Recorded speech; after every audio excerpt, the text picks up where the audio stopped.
High বন্ধুরা, আমি তোমাদের সামনে আজকে আরেকটা রেসিপি নিয়ে চলে এসেছি, ডিমের চপ। তো বা তোমরা অনেকেই বলতে পারো এগ টেফিল। তো ফার্স্টেই ডিমটাকে সিদ্ধ করে নিতে হবে।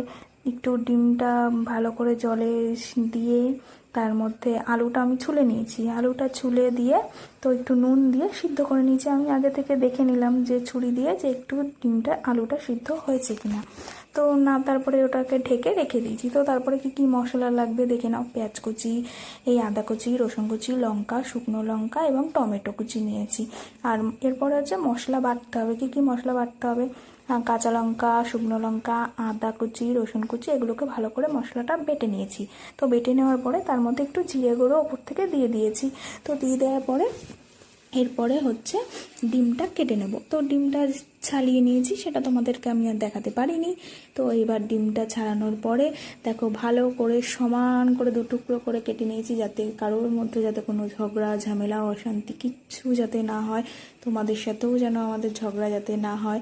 তো ভালো করে ডিমটা ছড়িয়ে নিয়েছি, কেটে নিয়েছি। তারপরে এই যে আলুটা সিদ্ধ করেছিলাম সেই আলুটা ম্যাশ করে নিচ্ছি হাত দিয়ে।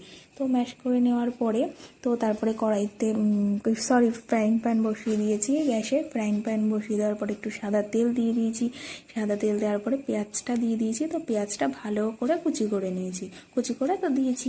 তো দেওয়ার পরে একটু হালকা হালকা যখন লাল লাল হয়ে এসেছে, যে মশলাটা করেছিলাম সেই মশলাটা দিয়ে দিয়েছি। তো মশলাটা দেওয়ার পরে একটু ভালো করে কষিয়ে নিয়েছি। আর তোমরা তো জানোই আমার মশলা দেওয়া ঝোল না দিলে চলেই না।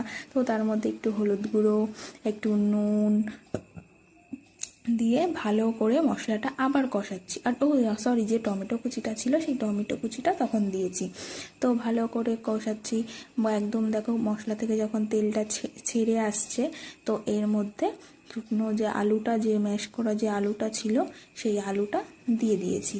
তো এই আলুটা দিয়ে এবার ভালো করে মাখাতে হবে যতক্ষণ না একদম আলুটার রসটা টেনে আনছে। তো ভালো করে করে ফেলেছি। করার পরে এবার ফ্রাইং প্যান থেকে নামিয়ে নিয়েছি। এবার আলুটা ঠান্ডা করতে দিতে হবে। গরম অবস্থায় কখনোই তোমরা কেউ চপ করতে যাবে না। তো আমি ফার্স্টে এই ভুলটাই করতে যাচ্ছিলাম, কিন্তু হয়নি। তারপরে সেটাকে আমি ঠান্ডা করে ভালো করে, আর এদিকে দেখো ব্রেড ক্রাম্বস নিয়ে নিয়েছি। অনেকে তোমরা বিস্কুটের গুঁড়োও নিতে পারো, তো আমার কাছে ব্রেড ক্রাম্বস অ্যাভেলেবেল ছিল, তো ব্রেড ক্রাম্বস নিয়ে নিয়েছি।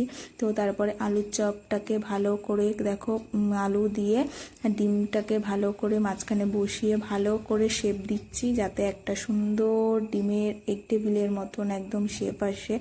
ভালো করে দেখো আবার করছি, আর একবার দেখাচ্ছি, দেখে নাও। ভালো করে হাত দিয়ে ভালো করে চেপে চেপে ওপরে আবার আলু দিয়ে